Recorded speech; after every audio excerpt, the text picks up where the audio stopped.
Crush বাবা। School college লাইফগুলোতে আমি খুব প্রেমিক পুরুষ ছিলাম। স্যারদের ওয়াইফ ম্যাডামরা হচ্ছে আমার খুব ফ্যান, এবং আমি যেখানেই যেতে চেয়েছি আমি সেখানে আমার একটা স্বাক্ষর রাখতে চাই সবসময়।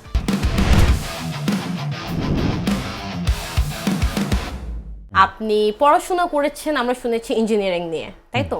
কিন্তু ইঞ্জিনিয়ার না হয়ে নাট্যশিল্পে আসার জার্নিটা কেমন? ইঞ্জিনিয়ারটা বেছে নিলাম যাতে আমি সময়টা বেশি দিতে পারি আমার নির্মাণের কাজে। আমি শুটিং করেছি, ইঞ্জিনিয়ারিং কমপ্লিট করেছি। সত্যি কথা বলতে আমার প্রক্টর স্যার, আমার ডিন স্যার, আমার ভিসি স্যার আমাকে অনেক বেশি সাপোর্ট দিয়েছেন ওরা। কারণ আমি ইউনিভার্সিটি ভর্তি হওয়ার আগেই হচ্ছে আমি ইন্টারন্যাশনাল অ্যাওয়ার্ড পাওয়া ডিরেক্টর ছিলাম শর্ট ফিল্মগুলোতে। আচ্ছা, মানে ইউনিভার্সিটি অ্যাডমিশনের আগেই? হ্যাঁ, সো স্যাররাও আমাকে মোটামুটি চিনতেন এবং আমার লেখা খুব পছন্দ করতেন। ওই হিসাবে দেখা গেল ভার্সিটির প্রথম ইয়ারেই আমি খুব বেশি ক্রাশ বাবা নামে আমাকে সবাই চিনতো, কারণ আমি কবিতা কি, আমি আরেকবার শুনতে চাই। ক্রাশ বাবা। ক্রাশ বাবা, হ্যাঁ, কারণ আমি হচ্ছে আমার স্কুল কলেজ লাইফগুলোতে আমি খুব প্রেমিক পুরুষ ছিলাম। সো মেয়েদের চিঠি পেতাম। সো আমার বন্ধুরা আমাকে মজা করে নাম দিয়েছিল ক্রাশ বাবা। তো রেডিও বাঙালিয়ানাতে আমি একটা শো চালাতাম ক্রাশ বাবা নামে। ক্রাশ বাবা নামে? জি। তো ওইভাবে হচ্ছে আমি কি করলাম, আমার একটা আইডেন্টিটি ক্রিয়েট করলাম যে আমার কবি সত্তার নাম দিলাম ক্রাশ বাবা। সো ওই ক্রাশ বাবা থেকে দেখা গেল যে স্যারও আমার কবিতা খুব পছন্দ করতেন। আমার ফেসবুক নাম ছিল অবিমিশ্র নিস্তব্ধতা একজন।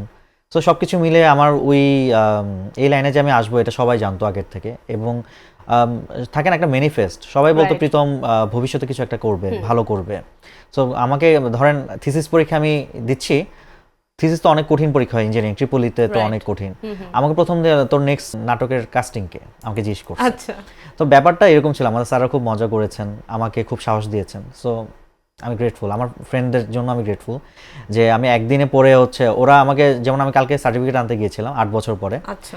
সো একটা কাজে লাগবে, যেহেতু আমি ইন্ডিয়ান ভিসার জন্য অ্যাপ্লাই করব। তো ওইখানে গিয়ে আমার একটা মজার এক্সপিরিয়েন্স হয়েছে। স্যাররা আমার সাথে ছবি তুলতেছেন। আমার সিজিপিটি খুবই বাজে। আমি প্রথম জানতে পারলাম আমার সিজিপিএ কত, কিন্তু স্যাররা ওগুলো সব ভুলে গেলেন। যে সিজিপিএটা কত আমরা জানতে পারি? 2.47। আচ্ছা, কিন্তু তারপরও সবকিছু ছাপিয়ে আপনি এখন? হ্যাঁ, সিজিপিএ তো আমার, যেমন আমি 8 বছর পর জানতে পারলাম আমার সিজিপিএ কত, আমি সার্টিফিকেট তুলতে গিয়েছি। স্যাররা ওই সময় আমাকে কেউ প্রশ্ন করেন তুমি 8 বছর কই ছিলা, সবাই জানে আমি এখানে আছি। এবং স্যাররা বাসিকে বলে আজকে বউকে জানাবো তোর সাথে ছবি তুলছে, কারণ আমার স্যারদের ওয়াইফ ম্যাডামরা হচ্ছে আমার খুব ফ্যান।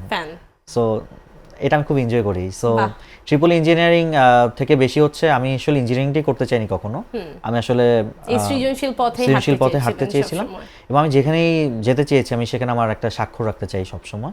ওই চিন্তা ভাবনা থেকেই নাট্যশিল্পী হওয়া। বাহ, চমৎকার।